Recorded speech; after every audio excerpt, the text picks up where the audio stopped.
Appelez maintenant la libre antenne BTLV au 01 86 22 21 20.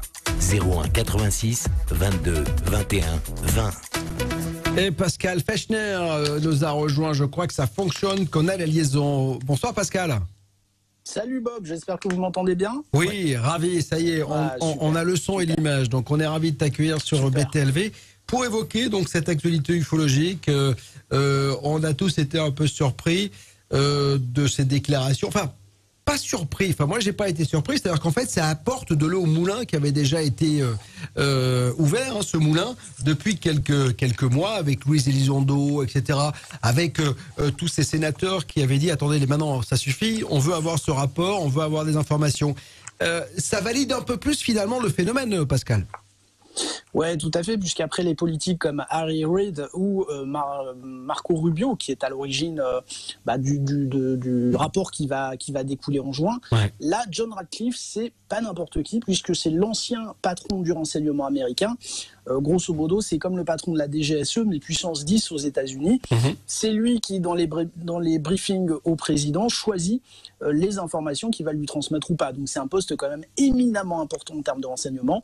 Et que cet ancien dignitaire de ce poste parle sur un ton aussi désinvolte et aussi librement de ce sujet, c'est quand même quelque chose. Alors, je suis d'accord avec toi, les auditeurs de BTLV vont dire ben ça, on l'entend depuis des mois, voire des années.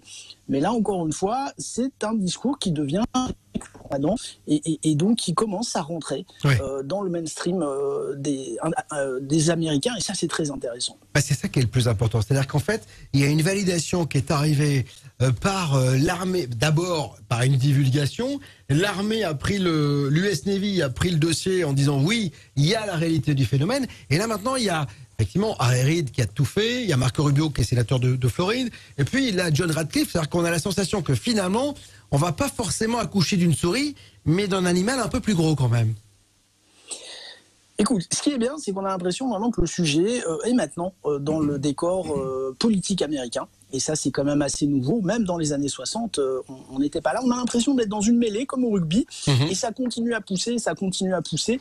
Et là, on va peut-être réussir à sortir le ballon de la mêlée et avoir une action intéressante. Voilà. Mais comme tu le disais tout à l'heure, effectivement, en juin, qu'est-ce qu'on va avoir? Est-ce qu'on va accoucher d'une souris? Puisqu'il faut savoir qu'il est entendu que les sénateurs auront peut-être un annexe au rapport qui est demandé, un annexe classifié cette fois-ci. Donc il est possible que le grand public n'ait au final pas grand-chose. Ça reste vraiment la question prioritaire, principale de tous les chroniqueurs américains du sujet aujourd'hui. Alors le problème, c'est que si effectivement on accouche d'une souris avec des rapports caviardés, ça va pas plaire aux ufologues et à tous les commentateurs ovnis des États-Unis, parce que ça va les énerver. C'est-à-dire qu'on peut pas nous dire attention, en juin il va y avoir un rapport, et puis nous dire finalement il y a que ça, et on va très vite apprendre qu'il y aura de toute façon. Et Louise Elizondo en est le premier garant, c'est-à-dire que lui veut absolument que ce rapport sorte et que le grand public soit alerté de l'existence de ces êtres, entre guillemets, venus d'ailleurs, ou de ces engins volants non identifiés. Donc j'ai pas l'impression que... je sais pas s'ils auront l'audace, tu vois, de dire non, finalement il n'y a rien. Tu vois ce que je veux dire? Ça va être compliqué. Je crois que là, on a atteint un effet cliquet grâce au travail d'Elizondo et aussi, je crois qu'il ne faut pas l'oublier, de Chris Mellon, qui a vraiment eu un rôle central au niveau des politiques, qui aujourd'hui n'est plus d'anti-TSA et doit continuer justement à faire son rôle de lobbying. Je pense qu'on a atteint un effet cliquet et je pense que les Américains ne seront pas prêts à entendre en fait, il n'y a pas grand-chose, voire il n'y a rien. Là, on a quand même Ratcliffe qui nous dit oui, tout n'a pas été divulgué au grand public. Et oui, nous avons des vidéos du matériel avec des pilotes de l'armée de l'air, des pilotes de la marine, mais également des radars et des satellites qui ont capté des choses qu'on ne sait pas expliquer. Voilà, là, encore une fois, on passe à un effet cliquet.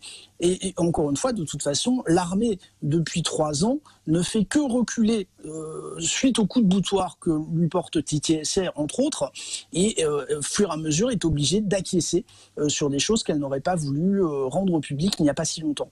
Tu t'attends à quoi, Pascal? Parce que entre toutes les déclarations des uns et des autres, celle de Haïm Echem, tu sais, ce général israélien, etc., entre la Confédération Galactique, c'est-à-dire qu'on est un peu perdu, c'est-à-dire qu'on a l'impression qu'en ce moment, c'est revenu, c'est le sujet à la mode, et on ne sait pas, effectivement, parce que ça, tu sais, j'ai eu Seth Shostak, je sais pas si tu as vu l'émission il y a pas longtemps du SETI, lui il me dit attendez, on n'a rien, dans les 5 ans on va découvrir sûrement la vie extraterrestre, et il parle d'une vie biologique, etc., ou peut-être d'une ancienne vie. Et là, on est à côté de ça, avec des gens qui vous disent oui, la réalité OVNI, elle existe. D'autres qui nous disent j'ai eu les Israéliens, les Américains sont en contact avec la Fédération Galactique. Enfin, tu vois, c'est un peu, on a l'impression que là, ça part un peu en sucette quand même. Hein. Bah, tu connais mon point de vue là-dessus, Bob. C'est clair qu'il va falloir, je dirais, garder la ligne et ne pas tout valider. Il va y avoir un effet d'opportunité qui va se créer. Il y a un appel d'air, donc il y a des gens intéressants, puis il y a des gens peut-être plus intéressés qui vont essayer de rentrer dans la brèche. Mais il faut savoir, et ça va dans le sens de ce qui s'est passé ce week-end, que ce matin même, sur le site Agora News, alors Agora News, c'est un site qui s'occupe de sécurité et qui a l'habitude d'inviter des intervenants quand même, c'est pas des rigolos les mecs, ils s'occupent de sécurité d'entreprise et autres. Et ce matin même, ils ont publié une interview de 2 heures, une émission de 2 heures avec Alain Juillet, Luc Dini, Jean-Claude Bourré et Jean-Pierre Petit. Et je peux te dire que si ce genre de site commence à passer ce genre d'émission, là, on va rentrer dans autre chose. Et l'émission était de très bonne teneur. Tu vois, j'aimerais avoir ton point de vue sur Bourré et Petit, par exemple. C'est-à-dire que Bourré et Petit vont dans le sens de HM. Hein, là. C'est-à-dire qu'ils te disent, les extraterrestres sont là. Moi, je l'ai vu à 13h. Bourré dit, j'ai eu un contact avec un extraterrestre au journal de 13h. Jean-Pierre Petit dit, je suis passé à travers une vitre, on m'a prélevé du sperme. C'est-à-dire que c'est compliqué de se faire, parce qu'on a des gens... Moi, j'ai une admiration... sans borne pour ces 2 personnes, que ce soit Bourré qui faisait mon travail il y a 50 ans, hein, donc voilà, et puis ou 40 ans, et Petit. Et voilà, on ne sait plus à quel sein se vouer quand même, Pascal. Non, mais je suis d'accord avec toi, j'ai énormément de respect pour ces 2 personnes qui ont fait avancer la cause et dans des moments où il était beaucoup plus difficile de parler de ce sujet-là qu'aujourd'hui, parce qu'aujourd'hui on est plutôt confort avec ce qui se passe aux États-Unis. Le fait est que voilà, il y a une espèce de scission qui se fait quand même en disant ok, respectons leurs travaux, mais aujourd'hui j'ai l'impression qu'un mouvement ufologique devient moins dogmatique, moins sûr de lui, n'est pas sûr du tout que ce que les Américains filmaient soit des ovnis, enfin en tout cas des extraterrestres, disons les choses. Et voilà, je crois que quelque chose de nouveau est en train de se créer, une ufologie moins certaine des choses, peut-être plus ouverte sur d'autres possibilités, voire sur des déceptions, on va être clair, parce qu'on aimerait tous pouvoir valider la thèse extraterrestre, et moi le premier. Hein. Mais voilà, quelque chose est en train de se créer et je crois qu'il faut aller dans ce sens-là. Jocelyn voulait rajouter quelque chose. Pascal, je vais aller dans ton sens. Moi, de ce que j'entends, hein, je suis moins spécialiste que toi de ces sujets, mais des déclarations que j'entends aux États-Unis, j'ai vraiment l'impression qu'on va aller vers quelque chose qui va être d'une déclaration disant écoutez, on a en face de nous des technologies qu'on ne connaît pas.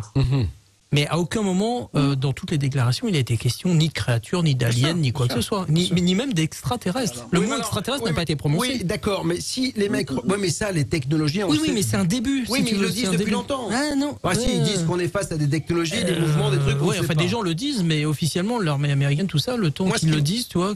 Moi, ce qui me ferait peur, c'est qu'on dise la même chose qu'on a dit il y a 6 mois ou il y a 1 an. Tu vois ce que je veux dire? Oui, il y a la réalité du phénomène. C'est-à-dire que si ça s'arrête là, on va être un peu déçu, François. Mais il faut quand même se replonger en France. Imaginez une seule seconde que François Bayrou, Jean-Luc Mélenchon ou n'importe qui, on en est très très loin quand même, ou BFM TV, ils vont jamais parler. C'est-à-dire qu'en fait, John Radcliffe, c'est un peu Alain Juillet, tu vois ce que je veux dire. Donc pour l'équivalent, c'est ça, c'est qu'un des patrons du renseignement dit oui, effectivement, il y a un phénomène France, et on a du matos. On en est très très loin, on est à des années-lumière, je pense. Non, mais je ne suis même pas sûr, à part Maybe Planet et BTLV, qu'on ait relayé, si tu veux, ce site, que quelqu'un, ou peut-être David Ramassol sur Paris Match, qu'on ait révélé tout cela, Pascal.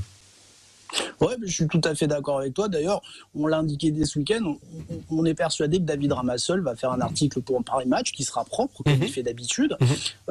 Mais je suis d'accord avec toi, il y a très très peu de médias qui, en ce moment, portent cette parole-là. Et je pense qu'Alain Juillet est en train de devenir, à mon sens, le nouveau bouclier, ou en tout cas le nouveau homme clé du sujet, parce que j'aime beaucoup son discours.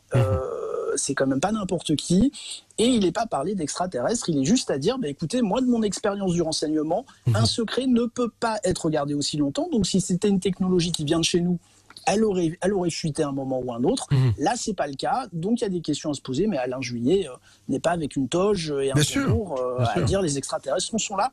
Je pense que c'est l'homme qui va nous aider à faire avancer le sujet aujourd'hui en France. Sauf qu'attention, il est quand même sur RT, si ça se sait, je pense qu'il va être rapidement traité de complotiste. Quand même. Ah ouais, bah ça c'est la bien-pensance française qui va dire attention parce que RT c'est un peu bon. De toute façon, il sera toujours le bienvenu sur BTLV. Bon, merci Pascal d'avoir été avec nous. Je pense que d'ici juin, on va se parler énormément concernant ce dossier ufologique.